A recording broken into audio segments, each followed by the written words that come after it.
Hello! Welcome back to another video. Today we're going to be talking about my reading goals for 2021, and now I know we're like nearly at the end of January now, but I had exams, it's been a thing, I'm probably going to mention it in every single video in January.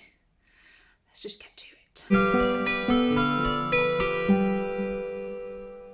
So in 2020 I read 52 books. I thought that was pretty good. My goal was 60, but I did end up not reading much due to slumps, due to exams, due to midterms, due to uni in general, and I did not read as much as I feel I wanted to or should have in lockdown, considering I was on furlough for like 3 months. So this year I've set it to 52 again. I think in 2019 I read 56 books, and 2018 was the year that I got back into reading, so it wasn't quite as, I didn't use the full year to read. I think I got back into it in like summer, so maybe like halfway through the year.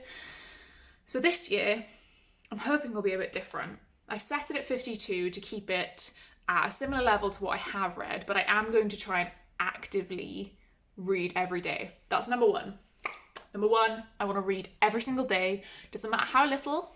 Today is January 16th for me filming, and currently I have read every single day of 2021, which I'm actually quite proud of, considering it's the kind of thing that you can very easily just brush off to the side, like, oh no, it's fine, I'll just read double tomorrow or whatever. But I like seeing that little tick next to the day, and hopefully that will continue on throughout the year, and it'll just make me want to break my streak even less. So yeah, even if it's 1 or 2 chapters, I've been listening to The Brewing of Kings recently, and one of the days I only listened to 2 chapters, and that was the equivalent of about 18 pages, and I was still happy with that because it still ticks off that one day for reading. Number 2 is to decrease my physical TBR.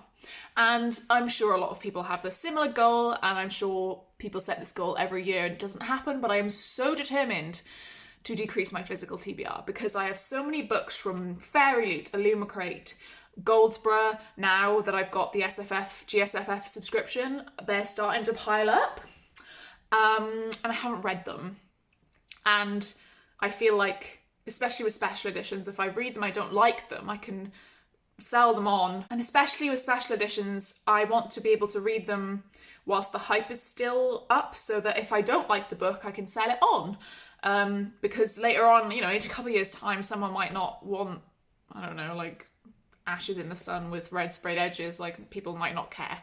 So I want to decrease my physical TBR, like focusing on my subscription box TBRs specifically. Also just to be able to get rid of some books, because I've got a lot on my physical TBR that's just been sitting there for a while. I don't really care about like my Kindle TBR because it's not so much something physical that you can see as a problem. I would like to also decrease my Kindle TBR, but that's a much bigger monster that I will tackle at another time. Number 3 for my reading goals this year is to start using the Corepile method.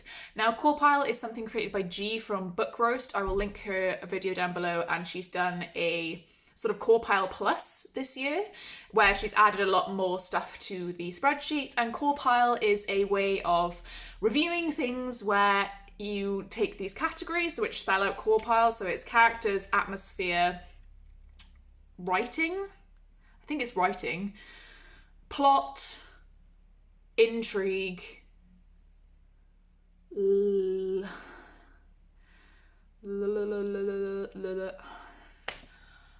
what is L?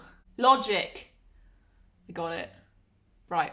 Characters, atmosphere, writing, plot, intrigue, logic, and enjoyment. Those are the 7 categories, and you do that out of 10, and then obviously that averages out to a number, and then it sort of gets translated into a star rating for you to put on Goodreads or Storygraph or whatever you may choose to use. And I'm choosing to use this method now because initially, I think when I first started reading up again in like 2018, I felt very confident in my star ratings. I felt very okay with them. I didn't like doubt myself. I sort of could pick a star rating and I would be happy with it straight away. even if it was like a 3.5 rather than a 3, like I felt very confident in my star ratings. Whereas some more books I've been reading recently, I've been umming and ahhing over like what to rate it, especially stuff that's like so close to a 5-star, but something in my head is telling me it's not quite a 5-star, but I can't really figure out what, so I end up giving it like a 4.5 or a 4.75. But I don't really like to use like quarter. It gets a bit convoluted when you get quarter ratings and things. So I want to use Corepile to try and solidify my feelings about a book by using those 7 categories. And then I feel a little bit more confident in my rating for it then, and a bit more like I can confidently say to someone like, this is a 5-star and this is why, or this is a 4-star or 4.5-star. This is why, like specifically that it's dropped from a 5-star, that kind of thing. I don't know what number we're on. I think we're on number 4. So number 4 is I want to fill in my journal a bit more. So in 2020, oh my god, it's 2021 now. I can't believe it's 2021. In 2020, I used the Little Inklings Design Always Fully Booked planner, which I will be doing a flip through of. I don't know, it might have gone up before this video or after. I'll be doing a flip through of my 2020 and looking at my 2021 version. And I didn't quite fill in everything all of the time. And I feel like I pay so much for it because I have it, she's from Canada. So I do get it shipped from Canada. It gets a little bit expensive, but it's like the best reading journal that I've ever seen, and obviously you guys will see that when I put up the video as well. I'd like to fill in my journal a bit more, fill in my hauls a bit more, because I do tend to buy a lot more Kindle books like on sale and like Audible books on sale, or if I've got credits available, rather than physically buying. So it would be nice to keep track of that, considering it's like, it's almost like I buy it digitally and it like disappears. Like I don't, there's no physical thing that I get to show that I've spent money really. So I'd like to write it down just to keep a little bit more track of my spending. And number 5, I would like to take part in more readathons. I have a really bad habit of looking at readathons thinking, that's really cool, I'm going to take part in that, writing out a TBR and like matching all the prompts up with books, and then either making a video about it and not doing it and like not reading them, or I will just simply not make a video about it at all and I won't do it. But I'll have planned it all out. And I don't know if that's just that part of me that enjoys like matching prompts to books, but I don't end up reading, because I'm such a mood reader, I don't end up reading what I'm meant to. Hence why I kind of decided to stop doing a TBR game. I might do a video on TBRs that I will, like I know next month, February, like what I want to read for certain things, but I'm not going to do a TBR game. I started out with the TBR Jenga, but I think Booked and Busy, I think Aaron from Booked and Busy already does that.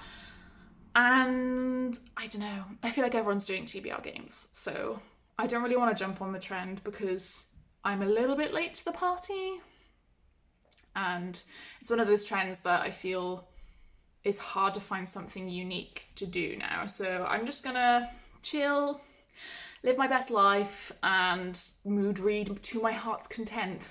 But that's it for this video, guys. That's my reading plans for 2021. Nice little short video just to update you guys on my plans. And hopefully I will be seeing you soon in another video. Don't forget to drop a like and a comment, subscribe. It all helps with the engagement, putting it on the front page of YouTube for the algorithm. So yeah, thank you. Bye.